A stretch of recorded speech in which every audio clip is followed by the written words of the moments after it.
Bien-aimés dans le Seigneur, que Dieu vous bénisse. Je viens fortifier un enfant de Dieu qui attend la promesse que Dieu lui a faite. Alléluia.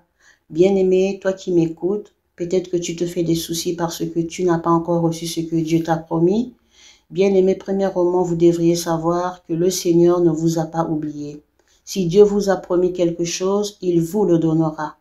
Que ce soit la santé, le travail, l'enfant, la paix, alléluia, Dieu vous le donnera. Et toutes ces bonnes choses viennent que de Dieu. Alléluia.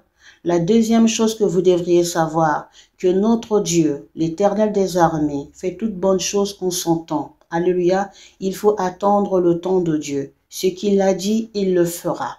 Alléluia. Sarah est restée stérile longtemps, mais à l'âge de 90 ans, Dieu l'a donné Isaac, le fils de la promesse. Quand le moment de sa bénédiction était arrivé, la stérilité et la ménopause avaient quitté son corps pour laisser la place à la bénédiction et au oui de l'Éternel. Alléluia. Pareillement pour Joseph. Malgré que Joseph était trahi par ses propres frères à cause des révélations que Dieu lui montrait, malgré que la femme de Potiphar avait menti sur lui, malgré qu'il a été emprisonné, quand son temps était arrivé, Dieu l'avait fait sortir de prison et il l'avait béni. Le bien que Potiphar avait fait à Joseph venait de Dieu. Proverbe 21, verset 1. Le cœur de roi est un courant d'eau dans la main de l'Éternel. Il l'incline partout où il veut. Alléluia. Dieu tient le cœur de tout homme entre ses mains.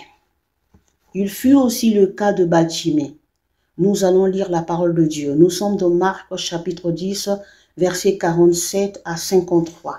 Nous lisons la parole de Dieu au nom puissant du Seigneur Jésus-Christ de Nazareth. Il a entendu que c'était Jésus de Nazareth et il s'est mis à crier « Fils de David, Jésus, aie pitié de moi !» Plusieurs le reprenaient pour le faire taire, mais il criait beaucoup plus fort « Fils de David, aie pitié de moi !» Jésus s'arrêta et dit « Appelez-le !» Ils appelèrent l'aveugle en lui disant « Prends courage, lève-toi, il t'appelle. » L'aveugle jeta son manteau et se levant d'un bond vint vers Jésus. Jésus prenant la parole lui dit « Que veux-tu que je te fasse ?» « Rabboni, lui répondit l'aveugle, que je recouvre la vue. Et Jésus lui dit « Va, ta foi t'a sauvé. » Aussitôt il recouvra la vue et suivit Jésus dans le chemin. Alléluia.